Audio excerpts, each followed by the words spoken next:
জয়পুরহাটের কালাই উপজেলার কুজাইল করিমপুর গ্রামের তরুণ কৃষক সিদ্দিকুর রহমান নিত্য নতুন ফসলের চাষ করে ঈর্ষণীয় সাফল্যের মুখ দেখেন অল্প সময়ের মধ্যে।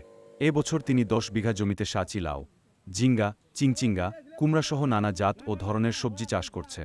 এখন দুর্বৃত্তদের হাতে আরও ক্ষয়ক্ষতির আশঙ্কা করছেন ভুক্তভোগী কৃষক। গত বছরের তুলনায় এ বছর সবজির বাজার দর বেশ চড়া। গত বছরের দামই ঠিকলেই এবার তার লাভ হতো বিঘা প্রতি প্রায় 3.5 লাখ টাকা। কিন্তু অজ্ঞাত শত্রুরা গত এক সপ্তাহের ব্যবধানে তার প্রায় সবজি ক্ষেত কেটে নষ্ট করেছে। এতে তার ক্ষতি হয়েছে প্রায় 14 লক্ষ টাকার সবজি। এ অবস্থায় স্থানীয় ছাত্র ও সাধারণ জনগণ নিজেদের উদ্যোগে ময়লা পরিষ্কারের উদ্যোগ নেন। অভিযোগ উঠেছে মৌচাক বাজার বহুমুখী সমবায় সমিতি লিমিটেডের সভাপতি মাসুদ পারভেজ এবং মহাসিন গংরা শুক্রবার 3 আগস্ট দুপুরে 1-0-1-2 জনের একটি দল নিয়ে আজকে রাত্রে চিচিঙ্গা গাছ কাটে দেয়, লাউ গাছ কাটে দেয়। এর আগেও 42-45 শতক মাটি লাউয়ের গাছ কাটে দেয়। এনার প্রায় 15 থেকে 16 লক্ষ টাকা লস।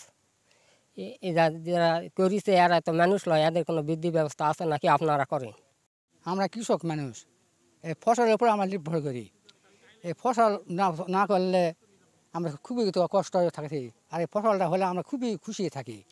আর এই ফসলটা উন্নয়ন হবে এরা করলে বেলা কী অবস্থা, আমরা এটা সূক্ষ্ম বিচার চাই।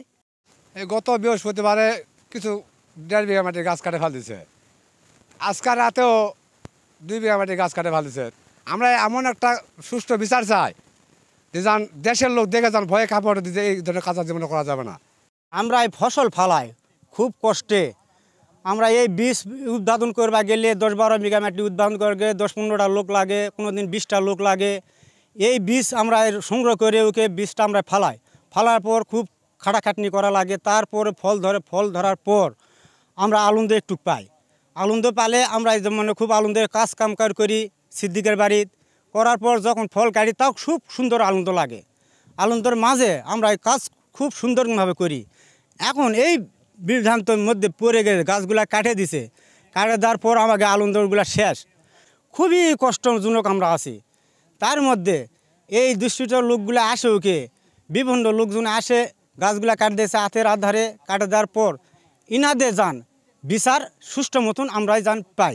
আমরা তদন্ত করে দেখবো না, তো সত্যতা পাইলে ব্যবস্থা না হবে। সত্যতা মানে ঘটনা ঘটছে, এখন কারা করছে এগুলো তো তদন্ত করতে হবে। অভিযোগ পাওয়া গেছে, হ্যাঁ তদন্ত সবাইকে ব্যবস্থা না হবে।